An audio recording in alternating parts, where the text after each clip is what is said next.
दोस्तों नमस्कार। आज दुनिया भर में सबसे ज़्यादा जो खबरें देखी जा रही हैं वो ईरान, अमेरिका और इज़राइल के युद्ध के बारे में। लेकिन सोचिए, ईरान की तैयारी से दुनिया दंग रह गई है। बिल्कुल, मैं आपको सही बता रहा हूँ। अमेरिका से 2 कदम ईरान आगे है।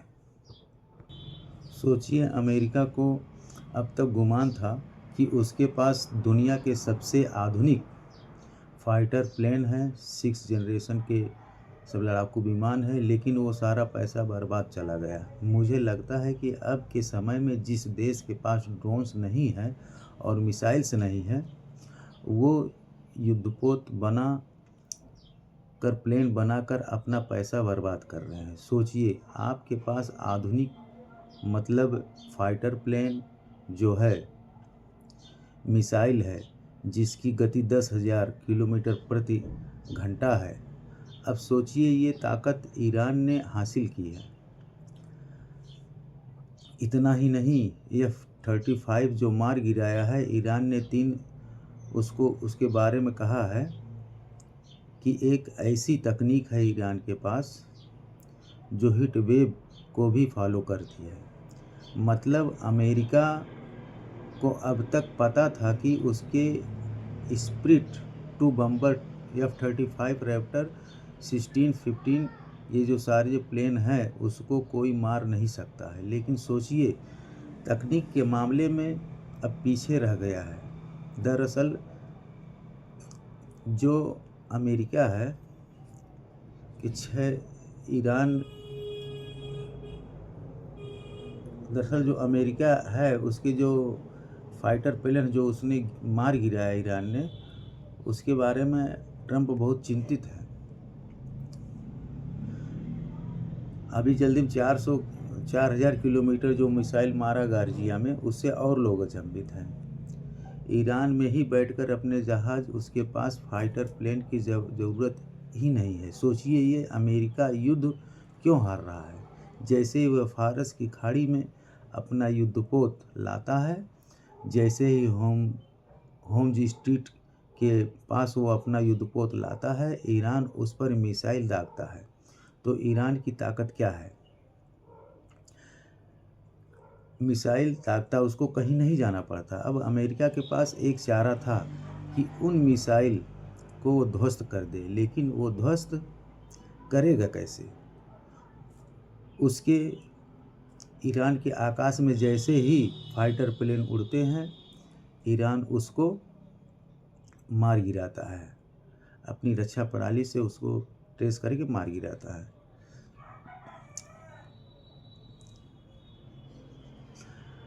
लोग जान रहे थे ईरान बहुत कमज़ोर है, लेकिन ईरान के पास दुनिया के सबसे ज़्यादा मिसाइल है। बाकायदा ईरान ने अपने पास बनाकर अपनी तकनीक विकसित करके बना लिया है। समय ईरान को बढ़ा चढ़ाकर बोला, ऐसा लगता था लोगों को, लेकिन जब वो सामने प्रस्तुत हुआ अपने हथियारों मिसाइलों को लेकर के, दुनिया को यह आभास हो गया कि वह मिसाइल के मामले में दुनिया में सबसे आगे है। खुद इजराइल ने कहा कि लेबनान के पास 1.5 लाख मिसाइलें हैं। अब आप सोच सकते हैं, 1.5 लाख मिसाइलें अगर लेबनान के पास है तो ईरान के पास कितनी होगी। उसके अभी तो अपनी पुरानी तकनीक की मिसाइलें यूज़ कर रहा है, अभी नई का वो टेस्ट ही नहीं किया है। अब आप समझ सकते हैं, अमेरिका इस समय प्लान कर रहा है कि 15 से 20 हज़ार सैनिक वो खार के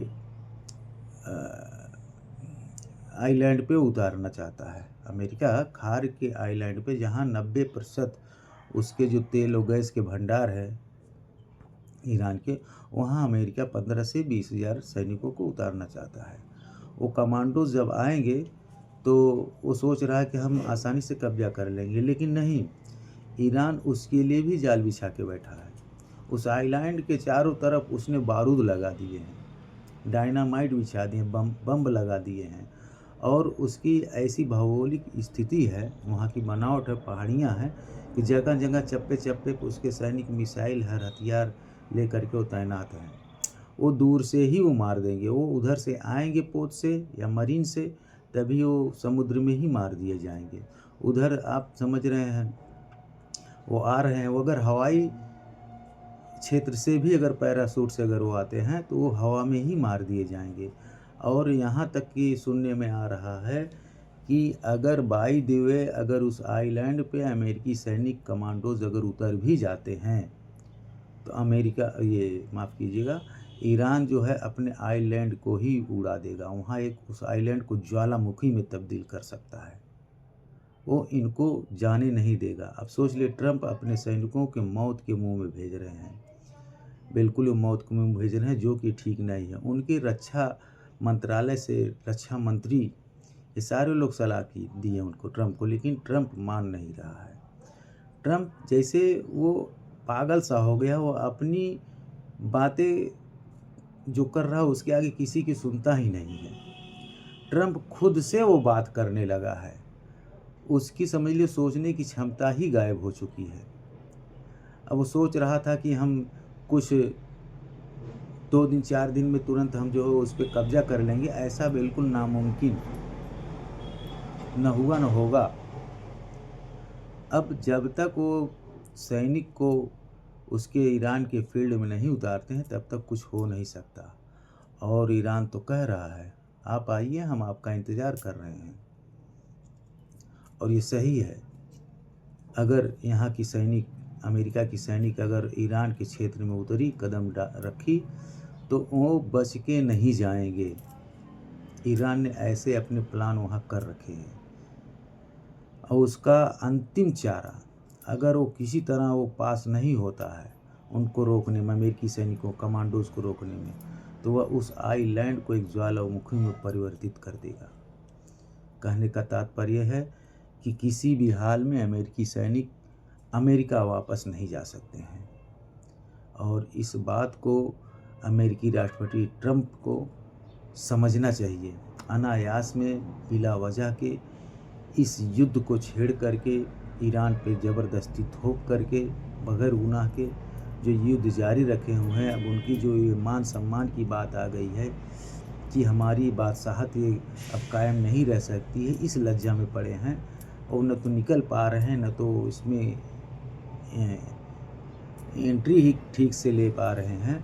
अब बड़े संकट की घड़ी में आ गए हैं। अब वो खुद उधर हारेंगे भी, क्योंकि उस अमेरिका में जो है इनका खुद विरोध हो रहा है। सैनिक खुद विद्रोह कर रहे हैं, पब्लिक खुद विद्रोह कर रही है, इनका मंत्रालय खुद विद्रोह कर रहा है। ये जैसे इनको सनक सवार हुई है। इनको समझदारी आए और अपनी बात पे गौर करें और अपने कदम को पीछे खींच लें।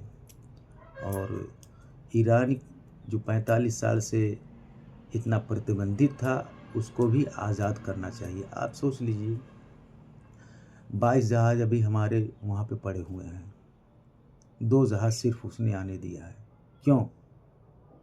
मैं अपनी खुद सरकार से, मोदी सरकार से खुद पूछना चाहता हूँ कि प्रधानमंत्री जी, पाकिस्तान के, चाइना के, रूस के, बांग्लादेश के, म्यांमार के, जापान के, श्रीलंका के सारे देशों मुल्कों के जहाज़ वो आने दे रहा, आपका क्यों नहीं आने दे रहा?